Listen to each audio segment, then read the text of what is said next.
Emily Carter only wanted a quiet Friday night at the movies, but Daniel Knox and Lisa Myers turned a simple request for silence into a nightmare that would leave an entire town shaken forever. The night had a calm, almost comforting chill in the air, the kind that makes people want to settle into a warm seat with a bag of popcorn and lose themselves in a story. Fairmont was not a place where excitement usually lived. It was a modest town with tree-lined streets and small shops that closed early, the sort of place where people greeted each other by name and where trouble rarely made headlines. On that Friday evening, the Grandview Cinema glowed like a beacon on Main Street. Its vintage marquee flickered with soft golden lights, inviting movie lovers to step inside and escape their everyday lives. Inside, the smell of buttered popcorn mixed with the faint sweetness of candy and the low hum of conversations filled the lobby as eager viewers collected their tickets. For many, it was just another night out. For one young woman, it would be her last ordinary evening. Emily Carter arrived shortly after 7, her breath misting in the crisp air as she walked from the parking lot. At 29, she had built a quiet but fulfilling life. Friends described her as warm, reliable, and endlessly creative. She worked as a graphic designer at a small firm and spent her free time exploring new films, sketching in coffee shops, and wandering through second-hand bookstores. Emily often attended movie premieres alone, enjoying the private thrill of watching a story unfold without distractions. That night, she wore a soft gray coat and carried a canvas tote filled with her sketchbook and a small water bottle. She purchased a single ticket for the late showing of a new thriller that had been talked about for weeks. The cashier remembered her smile as she handed over the ticket, a fleeting moment of warmth that would later stand out in the memories of everyone who saw her. Inside the theater, the crowd buzzed with the restless excitement that comes just before a film begins. Couples shared whispered jokes, groups of friends compared predictions about the plot, and a few solo viewers like Emily quietly found their seats. The Grandview's main auditorium was old but charming, with velvet-covered chairs and a slightly creaky floor that carried the echoes of footsteps. Emily chose a spot near the center, a perfect position for an uninterrupted view of the screen. She placed her bag neatly at her feet, settled back, and let her eyes wander over the room. The lights were dim enough to blur faces into silhouettes, but she noticed a couple to rows behind her laughing softly together. Their voices rose and fell with a rhythm that suggested they were already deep in conversation. It didn't bother her at first.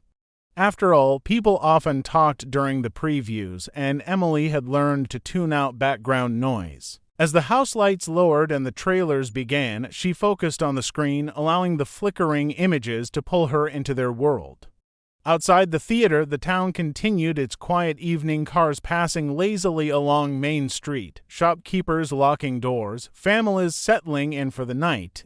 No one in that auditorium had any reason to believe that something violent was about to unfold. The stage was set for a night of suspense on the screen, but the real story was just beginning in the dark rows of seats where strangers sat side by side, unaware of the danger quietly waiting to surface.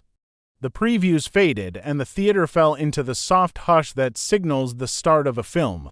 A wave of anticipation rippled through the audience as the first scene flickered to life. Emily leaned back, letting the deep, immersive sound of the opening credits wash over her.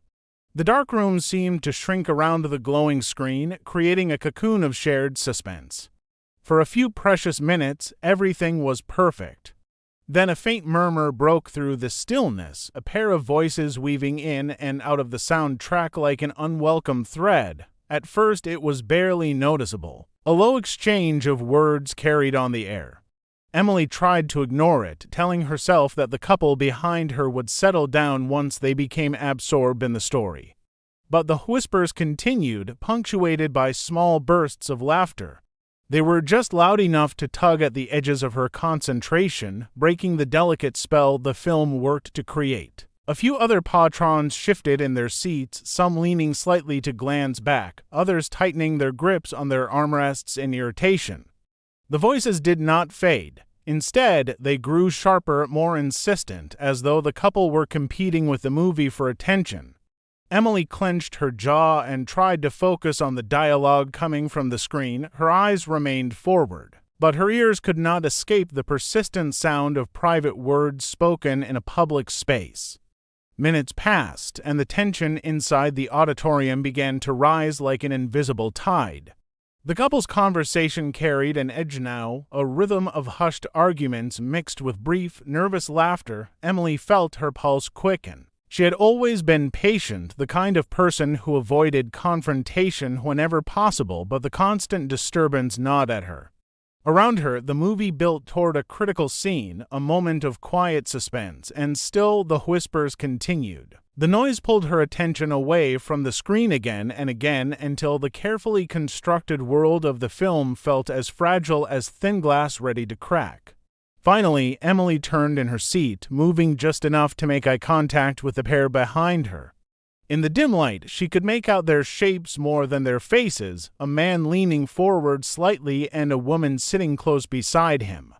Emily raised a hand in a small, restrained gesture and asked them to lower their voices. Her tone was calm, not angry, simply a polite request shared between strangers.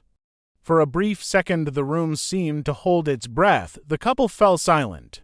The tension dissolved, replaced by the familiar comfort of shared viewing. Emily faced forward again, relieved that the interruption had ended without incident. The film carried on, and for a while it seemed as though the disturbance had passed. Yet an uneasy feeling began to settle in Emily's stomach, subtle and difficult to name. The quiet felt too deliberate, the pause too sharp, like the calm that sometimes follows a storm but never lasts. Behind her, she sensed a presence, a weight of attention that pressed against her back. The couple said nothing now, but their silence carried a different kind of noise, one that lingered in the air like static waiting for the next spark. The movie reached its climax, shadows flickering across the walls as the soundtrack swelled. Most of the audience leaned forward, caught in the tension of the story, but Emily found her focus slipping again. The uneasy quiet behind her seemed heavier than the whispers that had come before. She could feel it in the subtle shift of air whenever someone moved, in the faint creak of a seat as weight shifted. She tried to shake the thought, reminding herself that she was being overly sensitive, but the instinct to stay alert tightened in her chest like a drawn string. When the final scene ended and the credits began to roll, people exhaled and stretched, their voices rising as they discussed the ending.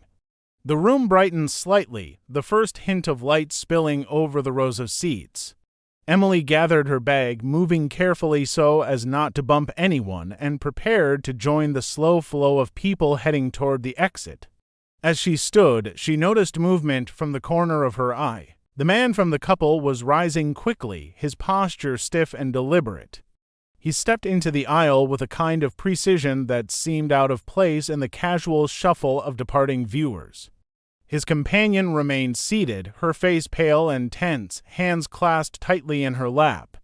Emily hesitated, sensing something unsettling in the way he moved. Other patrons continued filing out, their chatter masking the subtle threat building in the air. The man closed the distance between them with quiet, determined strides, his eyes fixed forward with a focus that chilled the moment. The theater's gentle hum of conversation could not drown out the sudden metallic snap that followed. Several people froze mid-step as a flash of silver caught the overhead lights. The object was small, almost unremarkable at first glance, but its meaning was unmistakable. Panic spread in an instant. Someone gasped. Another person shouted for everyone to get down. Time seemed to slow as the man raised his arm with mechanical steadiness. Emily turned toward him, confusion and fear colliding in a single heartbeat. A sharp crack split the air, louder than anything the theater's speakers could produce. The sound ricocheted off the walls, a violent punctuation that silenced every other noise. Emily staggered, her bag slipping from her grasp as the impact drove her backward. The world tilted and blurred, the bright credits on the screen smearing into streaks of light. People screamed, seats clattered, and feet pounded against the floor as the audience scrambled for safety. The woman who had been sitting with the man remained frozen, eyes wide, her lips trembling but silent. The shooter stood motionless for a heartbeat longer, his expression unreadable before he turned toward the nearest exit. The smell of gunpowder mingled with the lingering scent of popcorn, a bitter reminder of how suddenly violence had invaded a place meant for escape. In the chaos, Emily lay motionless as the room dissolved into panic, her simple request for quiet spiraling into a tragedy no one could have predicted. Outside the theater, sirens pierced the night as the first emergency calls flooded dispatch. Police cruisers and ambulances converged on the Grand View within minutes, their flashing lights casting frantic streaks of red and blue across the quiet streets of Fairmont. Officers rushed inside to find a scene of chaos. Popcorn littered the floor like confetti from a nightmare. Seats stood empty and askew, and terrified patrons huddled behind them or crouched under the aisles. Some were sobbing, others staring blankly as if the sound of the gunshot still echoed inside their heads. Paramedics pushed through the crowd to reach Emily, their movements quick and focused, but the outcome was grim. The single wound had done too much damage. A night of entertainment had turned into an active crime scene. As officers secured the area, witnesses began describing the shooter. The details matched a man who had left the theater seconds before the police arrived, tall, broad-shouldered, wearing a dark jacket, accompanied by a young woman. Patrol cars swept through the nearby streets, and within 10 minutes they spotted a figure matching the description, walking calmly across the parking lot. He did not run or hide when officers ordered him to stop. He raised his hands slowly, almost as though he had been waiting for them. The arrest was swift and without struggle, a chilling contrast to the violence he had just unleashed. The suspect was identified as 34-year-old Daniel Knox, a local resident with a quiet reputation that masked a troubled history. While neighbors described him as polite but distant, records uncovered a different story.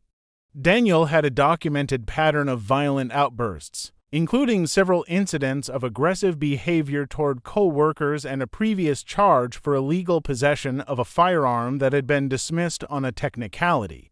Investigators learned that the weapon he carried into the theater was unregistered and had been purchased through an acquaintance, bypassing background checks entirely. What appeared at first to be a spontaneous act of anger began to look like something more deliberate. Detectives questioned the woman who had been with him, 28-year-old Lisa Myers. Shaken and pale, she told investigators she had tried to persuade Daniel to leave the movie early when his irritation with the audience grew. According to her account, he had been unusually tense throughout the evening, muttering under his breath and gripping the armrest with restless hands. Lisa admitted she noticed the outline of the gun beneath his jacket hours earlier, but was too frightened to confront him. Security footage later revealed that Daniel had arrived at the Grand View long before the screening, wandering the lobby and pacing near the entrance as though wrestling with a decision. The more investigators uncovered, the more the shooting seemed less like a sudden loss of temper and more like a calculated eruption waiting for the smallest spark. News of the tragedy spread quickly across Fairmont, shaking a community unaccustomed to violence. Neighbors struggled to reconcile the quiet man they thought they knew with the brutal act he had committed. What began as a simple complaint about movie etiquette had exposed a hidden volatility, a storm that had been gathering long before Emily ever stepped into the theater that night. The days following the shooting unfolded like a grim shadow over Fairmont. The Grand View Cinema, once a cheerful hub for weekend outings, became the center of a growing memorial. Flowers, candles, and handwritten notes lined the sidewalk, their soft glow casting flickering light against the old brick walls each evening. People who had never met Emily Carter came to pay their respects, drawn by the weight of a tragedy that felt both distant and uncomfortably close. News crews set up across the street, their cameras capturing the quiet grief of a town struggling to understand how such horror could erupt in a place built for joy and escape. Daniel Knox remained in custody, his face appearing across television screens and online news feeds. The mugshot showed a man neither enraged nor remorseful, his expression flat and unreadable. As investigators pieced together his background, more unsettling details surfaced. Former co-workers spoke of sudden mood swings and bursts of temper. Old acquaintances recalled an obsession with control, an impatience with anyone who challenged him. In the courtroom weeks later, prosecutors argued that the shooting was not the result of a single moment of irritation, but the culmination of years of anger and quiet resentment. They painted a portrait of a man who masked deep instability behind a calm exterior until one small confrontation broke the fragile barrier. The trial drew heavy attention, with local residents filling every available seat and reporters documenting each day's proceedings. Witnesses from the theater described the sound of the gunshot with trembling voices. Lisa Myers, still visibly shaken, testified about Daniel's growing agitation during the movie and her fear of provoking him. The defense attempted to argue diminished capacity, citing mental health struggles, but the evidence of premeditation, including Daniel's early arrival and the illegal firearm, was overwhelming. The jury deliberated for less than a day before delivering a unanimous verdict of first-degree murder. When the judge announced a sentence of life without parole, a heavy silence settled over the courtroom. Emily's family sat together in the front row, their grief etched into every gesture. They had endured weeks of testimony, reliving the details of her final moments, and now faced the reality that justice, while necessary, could never restore what they had lost. Outside the courthouse, supporters embraced the family, offering condolences and sharing memories of Emily's kindness and creativity. Her parents spoke briefly to the gathered crowd, urging the community to honor her life by advocating for stronger safety measures in public spaces and more resources for mental health support. Over time, the Grandview Cinema reopened, but it was forever changed.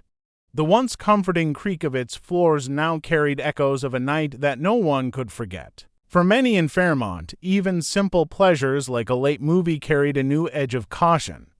Emily's story became a cautionary tale told not only in her hometown but across the country, a reminder of how quickly ordinary moments can turn tragic when anger and violence are left unchecked. Her name lived on in memorial scholarships, in candlelit vigils, and in the quiet determination of a community resolved never to let her death be forgotten.